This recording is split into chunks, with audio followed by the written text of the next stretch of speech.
teams of capacity to do this. And remember, if you meet the spirit of the law, and we could talk about this, versus the letter of the law, you'll be successful. And I will close with one piece that I did learn from a lawyer once, and you can all tell me if this is true, not being a lawyer.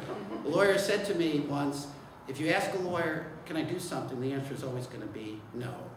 If you say, how can I do it legally, I can help. So that's what I tell the people in education. We have to deal with these compliance regulations. How are we going to follow them and do that legally, but put our time into the things we know we need to do? We have a tremendous decrease in the time that Leo's talking about for teachers to talk to teachers, for principals to talk to principals, because they're too busy doing the regulations and the compliance. The ones who are the great leaders create the time for the people to do it, and they get the results. They do not have more than 24 hours in a day. They do it by cutting some corners on some of those requirements, but still meeting the requirements. So a little civil disobedience here. I always say that I always follow all laws. I get in all my legal papers and regulations and compliance early, and everybody thinks I'm great at compliance. I get them done early so I can do the work of leadership second. So thank you. Anna Merbansky calls that creative and subordination. Integrated and subordination. Thank you. Thank you. Good morning. Good morning. Thank my panelists, thank all of you. I have the dubious distinction of going last, which means I have to rip up my entire presentation and start all over again, because I have no intention of repeating the remarkable words before. They've said a lot of what I've already said. I want to start by a question. How many of you get up in the morning and say, I'm going to do my best work because my boss wants me to be compliant, accountability, and meet all those standards? How many, please put your hands up, those of you that feel that that gives you the best work.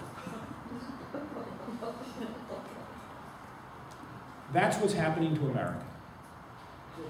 Sadly, we have drifted so far to the arena of compliance, accountability, and standardization that is killing public schools in the United States.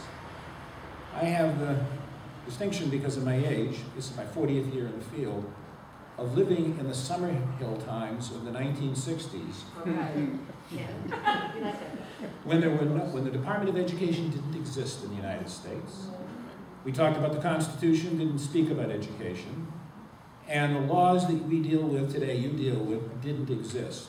Education was a local function, and even at that, in the state of Massachusetts, it was a school committee function, and even at that, it was really the classroom teacher. So we've gone from one extreme, in my opinion, to the other extreme. What I've learned is to embrace the genius of and, not the tyranny of or. If one thing I leave you with today, it is not to go back to the 1960s, when we didn't have civil rights laws, and we didn't have laws that protected minorities, and we didn't have laws that protected 1 million children who were institutionalized. That's why the special ed law was passed. It was passed as a civil rights piece of action. It was less in my opinion, an education law.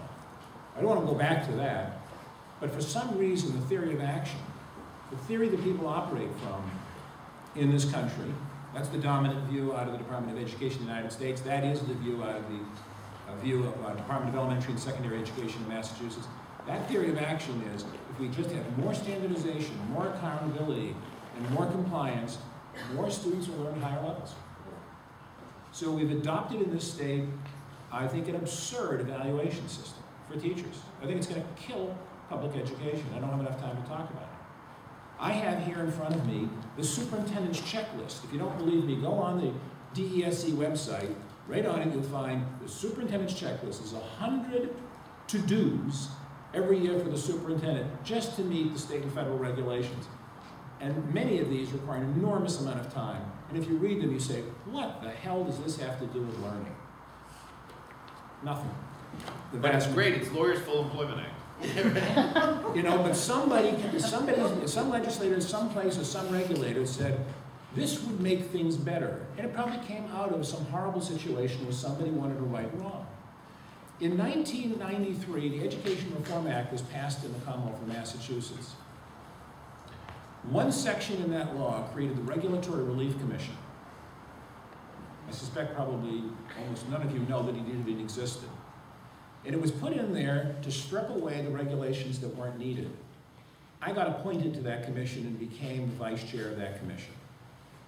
Ginny Grimer, who was the chair of that commission, I thought was doing a phenomenal job. We were both appointed by Governor Welch. She was a Republican. And we went and rigorously started going through regulation after regulation. And Rhoda Schneider, who's general counsel to DESC, was there.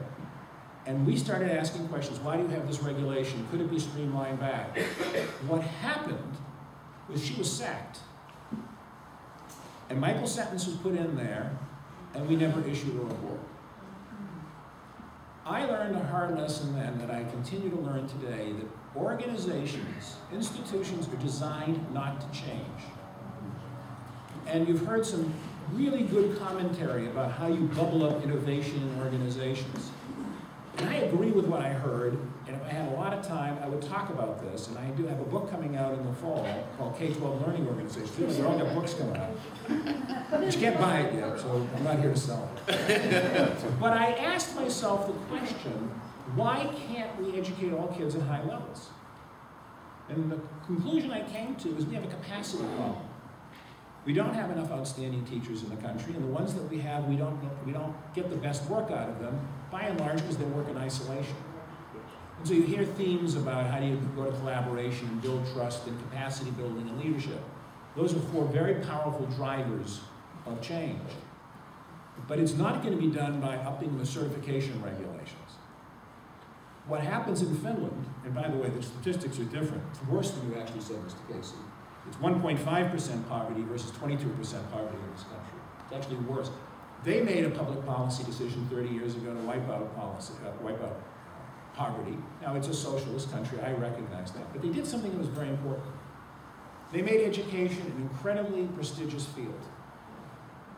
It is harder to get into education school in Finland than it is to get into medical school. They wanted the best and brightest people to be educators because they knew that they weren't going to have a world economy on fish. Or Nokia. They got that. So the best and brightest go to the best colleges. Their education is free. They go for typically 5 years. Their training is phenomenal. When they get out, the first year of teaching, it's only half time because they have a mentor, an expert that's tethered to the person. And just imagine what you have now. You've got this person who's been curious, they're brilliant, they work hard, they know their material. What kind of evaluation system do you think you need to have when you've got a cohort of people coming in an organization like that? Not much.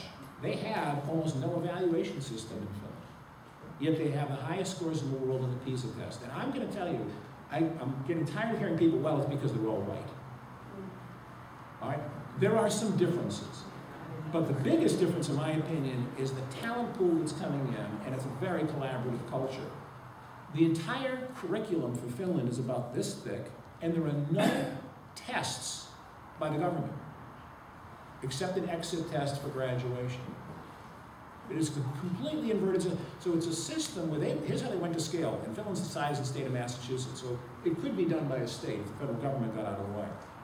A state could really say, we want to invest in future teachers, get the most talented people there, and then you've got to develop leadership.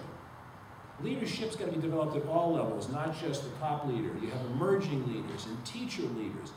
How do you create within schools an innovative environment where people know what the standard is? That's why I still believe in standards. You've got to know what the standard is, and there has to be accountability.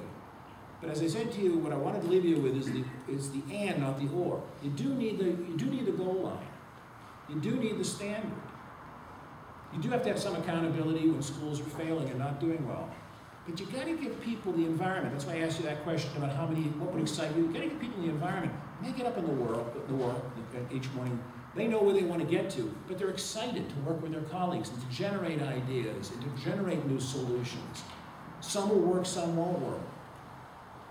We have a capacity problem. It's not just the people coming in the field. In Lexington, Massachusetts, we perform at a very high level. I said we were going to wipe out the achievement gap with the black students. We did that this year in grade 10. We had 0 achievement gap in grade 10. Not one student, African American, ELL, special education, or low-income student, not one was below proficient on the state MCAS test. It can be done.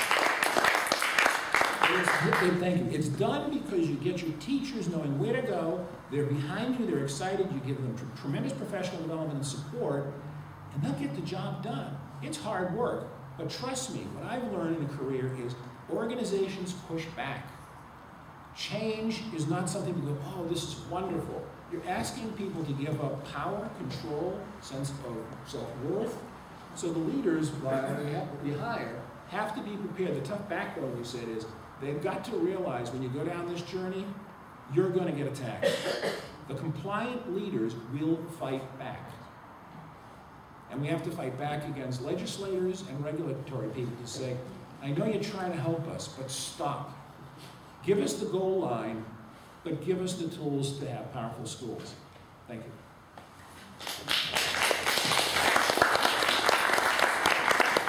Thank you. Lest you think that my experiences in university work has been very different. I have long ago concluded that everybody wants progress, but nobody in universities wants change. And so they want the outcome that change would result in, but they don't want to do it any other way than doing it. Which takes us back to a subsidiary question, implicit, I think, in what everybody has said, which is leaders need followers. Where do we get the followers, and how do we get them to buy in to these visionary, important ideas so that they're willing to get behind the leadership and the new ideas to make these events happen? Are we at the point now where this group is content, or should you want a minute or two to pick up on what other people said, and then I want to bring in the audience. I just, if I might, just respond briefly to that very last question of yours. These are public institutions, and ultimately, control, at least at the district level, comes down to that school board election. One of the great challenges we now face is average turnout in school board elections is somewhere between 10 and 15%. Even in New York, New Jersey, where outside of New York City and 4 other cities, everybody votes annually on the school budget. And you think that would have draw out some interest because it affects the property tax. Turnout averages somewhere between 15 and 17%.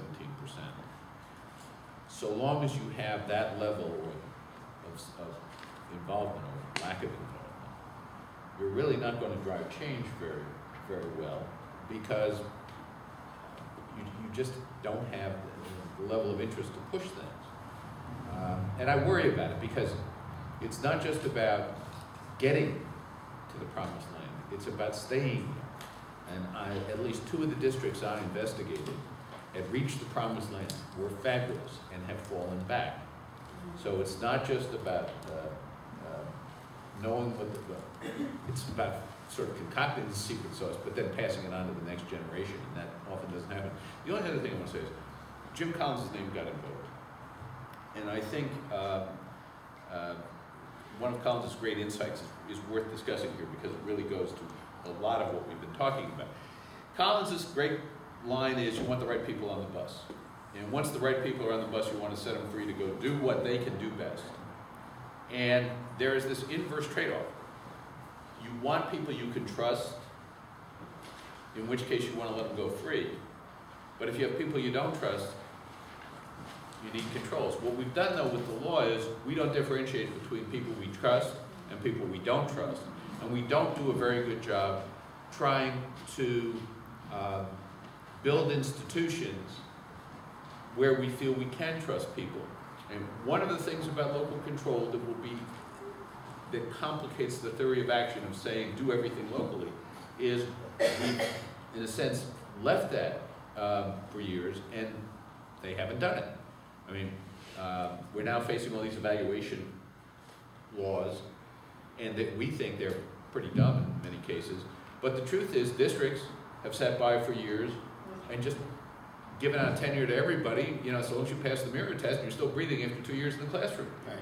We haven't taken, districts haven't earned trust, and we haven't pushed them to demonstrate that they are